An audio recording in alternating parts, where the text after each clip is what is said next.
Hello everyone, আমি Priyasa. Welcome back to my another mini blog. আজকের আমি ব্লগটা বিকেল থেকে স্টার্ট করছি, আর আজ ছিল আমার মায়ের বার্থডে। তো আজকের দিনটা আমার কাছে খুবই স্পেশাল। আর সকাল সকাল এখানে আমি ঠাকুরের কাছে ফার্স্ট পুজো দিয়ে আসি, দেন আর কোনো শ্যুট করিনি। আবার আমি ব্লগটা বিকেল থেকে স্টার্ট করছি। তো এখানে আমি মায়ের জন্য আজ ফার্স্ট টাইম পায়েস বানাবো। এর আগে মায়ের কোনোদিনও বার্থডে সেলিব্রেট হয়নি, ইভেন পায়েসও কেউ বানায়নি, আমি ফার্স্ট করছি। তো এখানে দুধ ফুটিয়ে নিচ্ছি, আর তার সাথে সাথে আমি চালটা আগে থেকে ঘিয়ে মাখিয়ে রেখে দিয়েছিলাম। দেন গোটা কয়েক এলাচ দিয়ে দিই। তারপরে ওই চাল ভেজানোটা আমি দুধে দিয়ে দিই।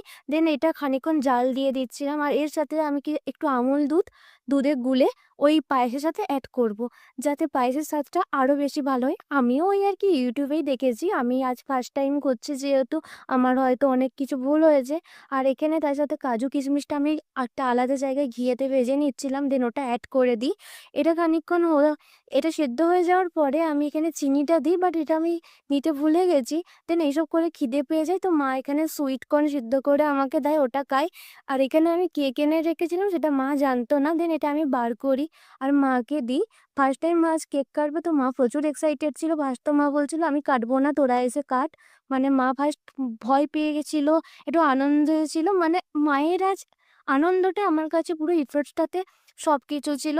মানে এই আনন্দটার জন্য আমি এত কিছু করি। দেন ডিনারে তো ছিল আজকে পরোটা আর চিকেন কষা। তো এই দিয়ে আজ ডিনারটা কমপ্লিট করি।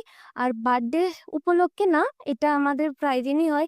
আর মায়ের এই আনন্দটাই আজকের এই সারাটা দিন একদম দুর্দান্ত করে দিয়েছিল। তো that's it today. Okay, bye, good night.